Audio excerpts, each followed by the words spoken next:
The night Ethan Ross opened his front door to a stranger in a soaked business suit, he thought he was only helping someone survive a storm. He had no idea that by morning, that same stranger would see the truth he had been hiding from the world, that he was a single father just days away from losing the only home his children still called home. Ethan was 36 years old, tired in the eyes, quiet by nature, and the kind of man who had learned how to keep moving even when life gave him every reason to stop. He lived in a small rented house on the edge of Millbrook with his two children, 11-year-old Lily and 7-year-old Ben. 3 years earlier, his wife Nora had passed away after a sudden illness. One season she was there, laughing in the kitchen and helping Ben with his reading. The next, Ethan was standing in a hospital hallway, hearing words he was never ready to hear.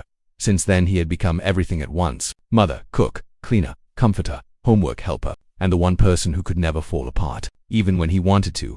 He worked mornings at a local auto repair shop and spent evenings making deliveries around town. It still wasn't enough that their little house was old.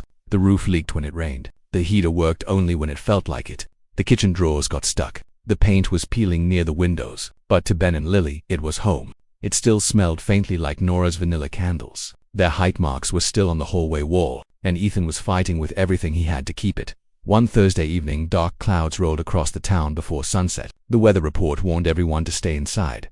Ethan came home carrying a paper bag with bread, milk, and 1 can of tomato soup. Lily was at the table doing homework. Ben was sitting cross-legged on the floor, trying to tape the wheel back onto a toy truck. "Hey, team," Ethan said, forcing a smile. Ben looked up. "Did you bring cereal?" "Not today, buddy." Ben's face fell for a second, then he shrugged. "That's okay. I like toast too." Lily looked at her father carefully. She was young, but she noticed things. She noticed when his shoulders looked heavier. She noticed when he smiled too fast. She noticed the folded papers sticking out of his jacket pocket. "Dad," she asked quietly, "was that Mr. Collins again?" Ethan put the groceries down. "Just rent stuff. Grown-up stuff. Are we okay?" He paused. That pause told her more than words. He crouched in front of her. "We are together. So yes, we're okay." It was not a full answer, but it was the only one he could give. Mr. Collins, the landlord, had called twice that week. Ethan was behind on rent again after Ben's school expenses, a doctor's visit, and the repair bill on his old pickup. He had promised to pay part of it by Monday. If not, Mr. Collins said he would have to make another arrangement. Ethan knew what that meant. That night, the storm came hard. Rain pounded the roof. Wind shook the windows. The power flickered twice. Ethan placed a pot under the leak in the hallway while Lily helped Ben brush his teeth by flashlight. At around 9:30, just as Ethan was locking the front door, he saw headlights flash through the rain outside. A car had stopped near the ditch across from his house at first. He stayed still. In weather like that, nobody wanted to step out. Then the driver's side door opened, and a woman stumbled out, holding one hand over her face against the rain. Ethan grabbed his old jacket and ran outside. "Hey," he shouted over the storm. "Are you okay?" The woman looked up, soaked and shivering. "My tire blew out. My phone died. I can't get a signal."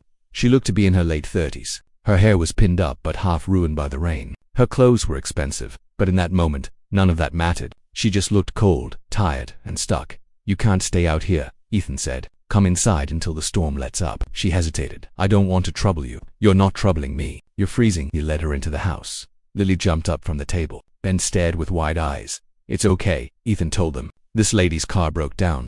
The woman gave a small, embarrassed smile. "I'm Amelia." "Ethan," he said. "That's Lily and Ben." Ben held up his toy truck. "Our roof leaks," Ben, Lily whispered. Amelia let out a tired laugh. "Thank you for telling me." Ethan brought her a towel and one of his dry sweatshirts. Lily quietly made space near the heater. Ben offered her the good blanket, the soft blue one Nora had bought years ago. Amelia looked surprised. "Are you sure?" Ben nodded. "It's the warmest one." Ethan warmed the tomato soup and toasted bread. It wasn't much, and he was a little ashamed of that. But Amelia ate with real gratitude, not the polite kind, the kind that said she had truly needed it for the first time in a long while. The room felt full in a good way.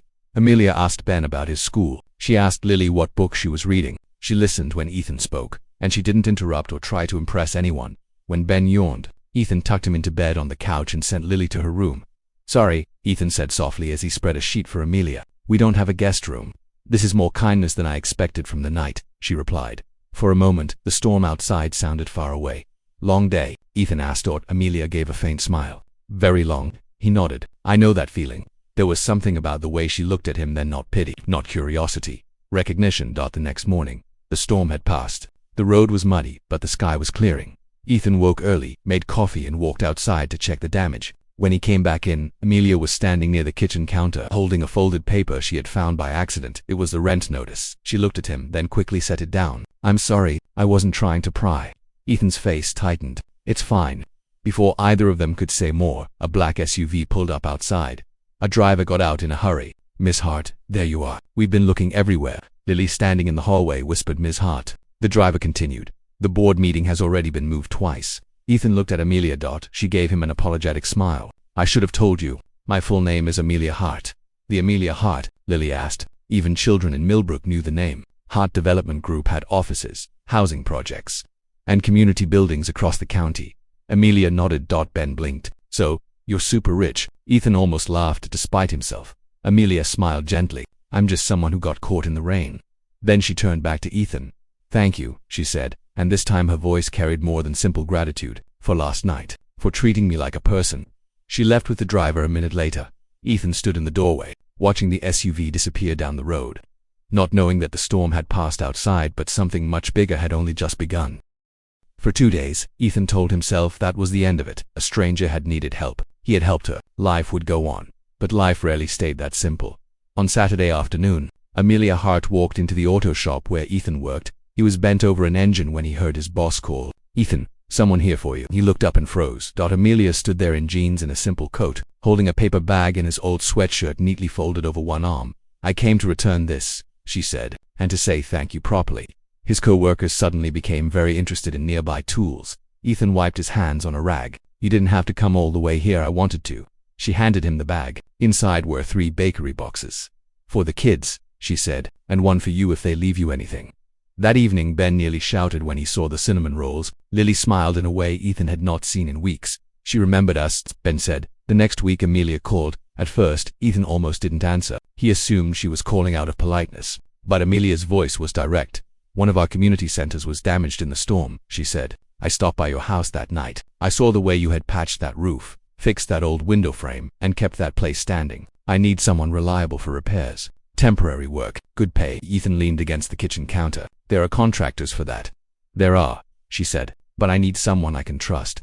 Trust. It had been a long time since someone had offered him work using that word. He took the job. For the next 2 weeks, Ethan's days became even longer. He worked at the garage in the morning, went to the damaged community center in the afternoon, and still tried to be home in time for dinner and homework. He repaired broken doors, replaced damaged boards, patched walls, and helped clean the flooded storage room. His hands were always tired, but for the first time in a while, the tiredness came with hope. Amelia visited the site often, sometimes with staff, sometimes alone. She never hovered over him. She asked questions, listened carefully, and often stayed longer than she needed to. One day, while Ethan was repairing a bookshelf in the children's reading room, she stood nearby and said, "You're very good at this." He shrugged. "My father was a carpenter. I learned young." "Why didn't you keep doing it?" Ethan kept his eyes on the shelf. "After Nora died, I needed work with steady hours, the kind where if the school called because Ben was sick, I could leave." Amelia was quiet for a moment. "That must have been hard. It still is." He said it plainly with no self-pity. Somehow that made it heavier. The kids met Amelia again the following Friday when she brought pizza to the community center. Ben liked her right away. Lily took longer. Children who grow up around struggle often protect their hearts early. But when Amelia sat on the floor beside her and asked about her art notebook, not in the fake way adults do, but with real interest, Lee slowly opened up. That night, driving home, Ben said, "I like Miss Amelia." Lily looked out the window. "Me too." Then she added, "Dad does too." Ethan gripped the steering wheel. "Eat your pizza crust." Life might have become easier then, but struggle has a way of testing people. Just when they begin to breathe again. 3 nights later, another storm hit.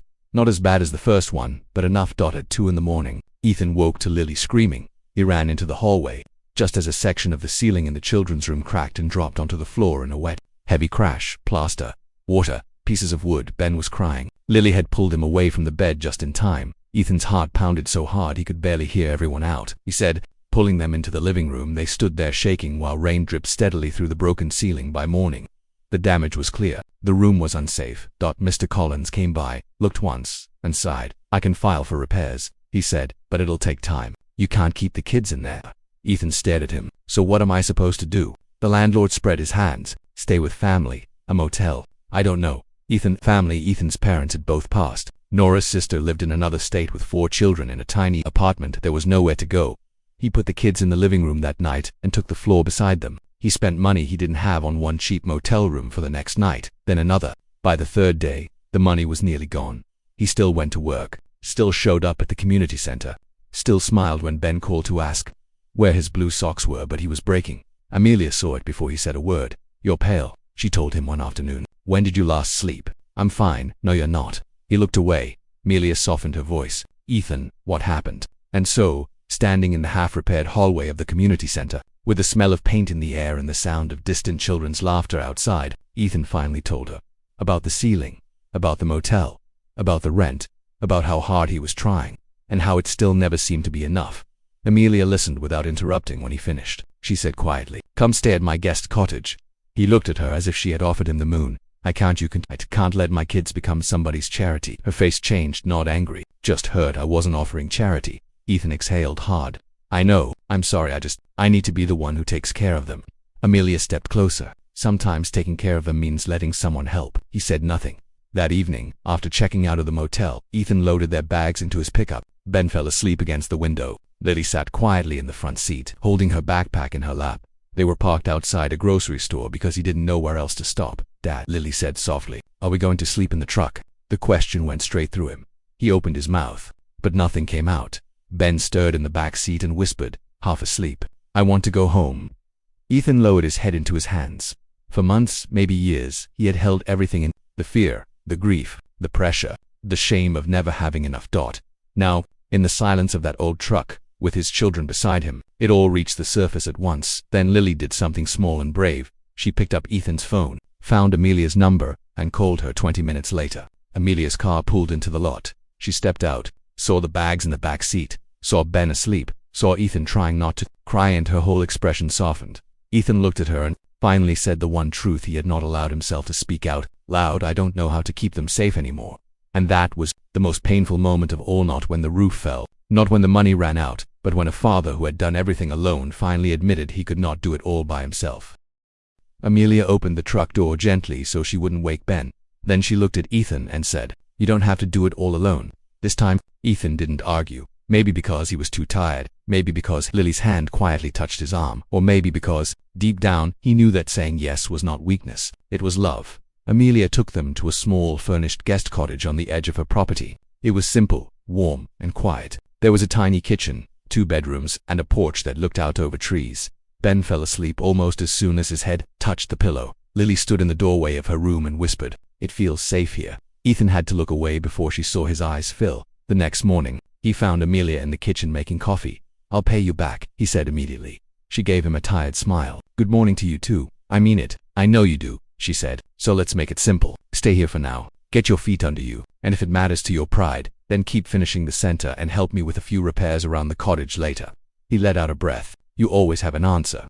"No," she said quietly. "I just know what it's like to need one." That surprised him. Amelia told him that after her father died, she threw herself into work. She built the company bigger, stronger, and more successful than ever. But somewhere in that success, her personal life disappeared. She had people around her all day, but no one who truly knew her. The storm had not only stranded her on the road, it had forced her to step inside a home where love still existed, even in struggle. And that had changed her too. Over the next few weeks, life slowly began to settle. Ethan finished the repair work at the community center. Amelia arranged a formal interview for him, not a favor, not a gift, but a real position, overseeing maintenance and site support for several community properties. She made sure the board saw his work, his reliability, and his practical skill. He earned the job on his own. When he got the call, he sat in the truck for a full minute in silence before driving to the cottage. Ben opened the door first. "Dad, why are you smiling weird?" Ethan laughed for the first time in days. "Because I got the job," Ben shouted.